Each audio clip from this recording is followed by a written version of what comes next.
Very good afternoon, children. How are you all? I hope all are safe and fine. Today, in this history class, we will discuss about socio-economic life under the Delhi Sultanate. That means social and economical life under the Delhi Sultanate. So, without delaying, let us start. During the Sultanate period, there was a fusion of Indian and Islamic cultures, and thus the society went through many cultural changes. Fusion means mixture of Indian and Islamic cultures, so that so many changes had been occurred. Many Indians embraced the new religion. So many Indians accepted or adapted new religion, that is Islam. A number of new religious and spiritual sects incorporating the beliefs of Hindu and Islamic religions also came up. In the field of economy, the Sultanate prospered as industry and trade relations flourished at this time. That means in this time trade relations and industry also developed. So now we'll see the social life of the people during this period. During the Sultanate period, the Indian society was divided into four major classes or groups. These four groups were aristocrats, priests, the townspeople, and villagers. So you can see the society was divided into four major groups: aristocrats, priests, the townspeople, and villagers. Aristocrats. The aristocracy was a part of ruling class, and the people who belonged to this class were known as aristocrats. So who were the people who belonged to this class? This class included the Sultan, nobles, landlords, that means landowners, Hindu rajas or princes, high officials, that means high ministers, Hindu merchants and bankers. So these were the people who were under aristocrat class. The aristocrats led a luxurious life. They had a large number of slaves and servants to serve them. The Sultan was all powerful, and his will was the law of the land. So few group of people belonged to this group. They were enjoying luxurious life, and many slaves and servants were there to serve them. Priests. The second group included the ulemas, maulvis, qazis, brahmans, and the pandits. They advised the rulers in running the administration according to the religious law. So these were the people who were giving their advices, their opinion regarding the administration. This class received land grants from the rulers for their living. Next, townspeople. The third group in the society was townspeople, which comprised merchants, traders, and shopkeepers. These people earned their livelihood from both internal and external trade. So these were the groups who were earning their livelihood by internal or external trade. Trade means business affairs. Urban artisans and craftsmen also belong to this category. They lived in towns as more opportunities for work were available there.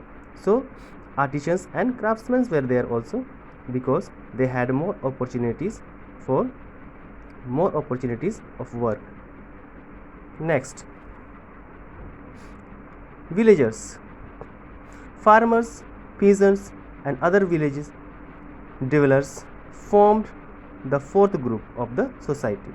So the people who were living in the villages, who are the farmers, peasants, and other villagers, whoever was living in the villages, made a fourth group.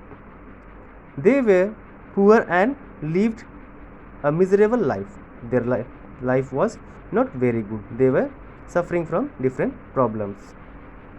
They paid land revenue and other taxes. They used to pay land revenue and other taxes to the state, but were not giving any benefit, but they were not getting any facilities regarding their life. These people suffered a lot during drought, famine, and other natural calamities. That means they are facing so many problems during droughts. Drought means a prolonged period of abnormally low rainfall, or you can say the storage of water, or you can say sukha, akal. Famine means extreme scarcity of food. Okay, so society was divided into four groups. What were the problems in this society? That means what were the people facing different problems in the, or the evils of this Sultanate period. Social evils prevalent in the Sultanate period. During the Sultanate period, a number of social evils prevailed. Following are some of the major social evils prevalent at that time. First, the caste system, from which other social evils also stemmed, was very rigid. So caste system was very rigid. We have discussed, we have learned in standard 6, the Hindu society was divided into four groups, that was Brahman, Kshatriya, Vaishya, and Sudra. So this also was continued in this period, and the caste system was very strictly followed by the people.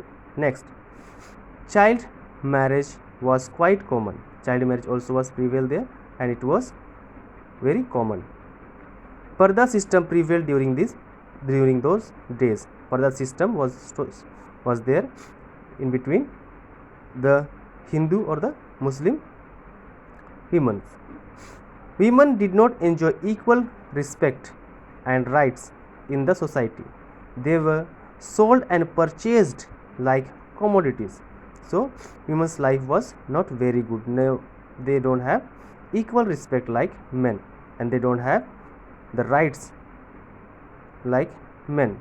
Today all girls are getting all respects and rights in the society, but that time it was very difficult. They were sold and purchased like commodities. They were sold in the markets, open markets.